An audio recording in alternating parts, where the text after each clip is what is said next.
Bébé, Oui, mon cœur. tey maa ñaan. Way ñaanati. am nga 8 minutes sa temps.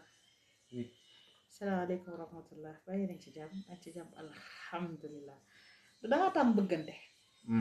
tey ki ngay bëgganteel moom laa bëgg ñu waxtaanee ko. kan laa bëggante mooy sa ku meer boobu noonu nga ma jëndee woon la dernière fois moom laay waxtaanee tey.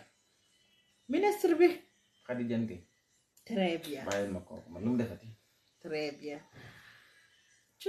tu te rappelles ya la fois dernière waxoon naa waxi Modou Lo Nobel gi nga am ci moom tax nga waay ko mu sedd tey Pod la nommé Pod Pape Omar Diop. Pape Omar Diop Pod et Marichou. Pod et Marichou. Pod mi fi waxoon ne moom jikkoy Ousmane Sonko moo ko neexul. moo génnee xale yi moo leen raylu ci mbedd bi. Pod mi fi waxoon daan ne Ousmane Sonko bi du nit ki nga xam ne moo mën a remplacer Macky Sall. ay erreur rek la nekk di def maanaam doon défendre 3e mandat wa Macky Sall. Pod mi waxoon daan ne Ousmane Sonko dafa xaar ba xaritu mbërëm mi dem France mu dem entraînement mu jaar këram pour tëddee jabaram. Pod mi nga xam moo doon nekk di fóonante ay nit ci télé bi fii la ministre bi def lan invité. def ko pana jàppale ma. panéliste. très bien xam man saab jàng daa soriwul sa law de waaye de foofu la jëflanteeg moom. en fait ce que je veux juste te dire bébé c'est une chose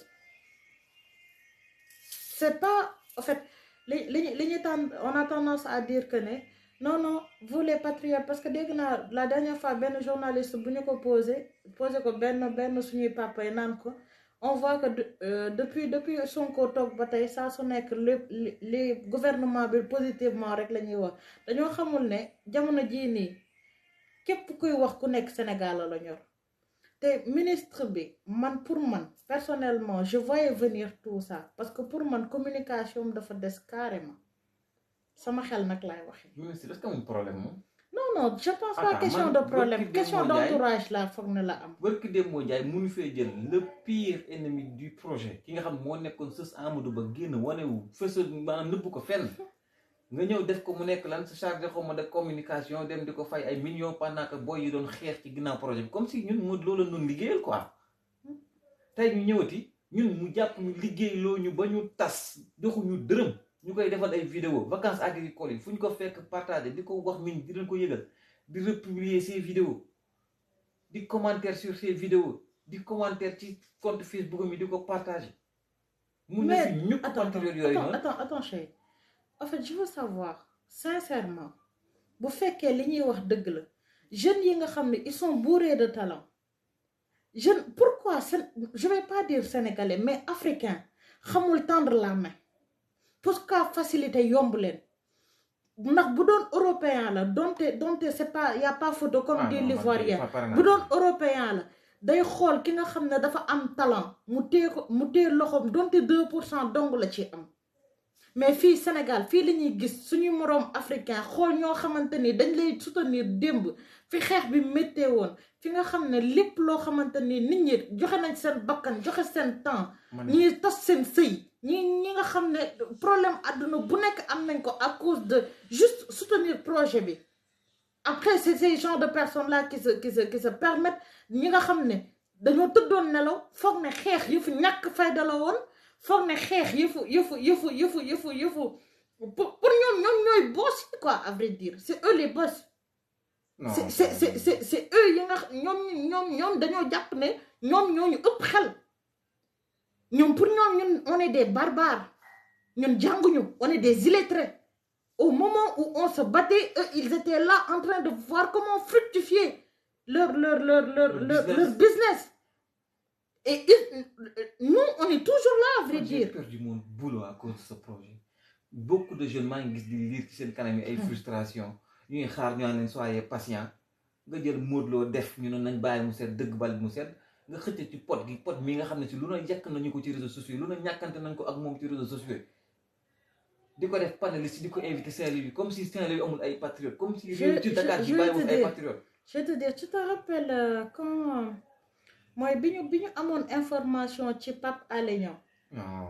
tu te rappelles. oui j'ai pas dormi parce que gis nga doomu aadama ju nekk am na koo bëgg am na ñoo xamante ni PM moom lañ bëgg am na ñoo xamante ni ku dul Ousmane Sonko noyowuñ ko mais am na ñoo xamante ni ci biir xeex bi dañ leen naa gis naw leen Ousmane Sonko ak Pape Alé Niang laa xam ne bañ leen tëjee prison man j'étais majeure et vaccinée mais sama rongañ da doon toog parce que tellement on voulait que il sort tey Pape Alé Niang doon na koo xamante ni par exemple bugguma mu échouer je veux pas c'est un gars dont je veux pas qu'il échoue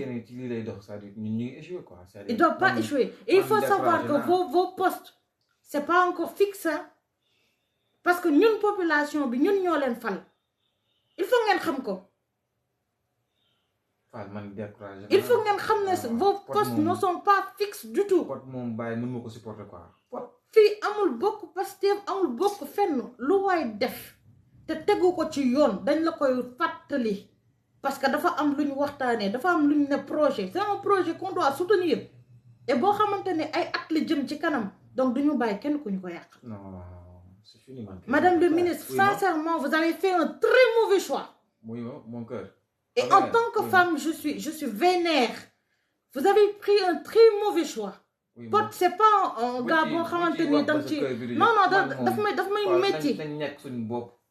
Sincèrement, il y a pas mal de jeunes yoo xamante ni ñàkk nañ seen liggéey ñàkk nañ seen kii di topp projet bi boobu ba tey mosuñoo xàddi.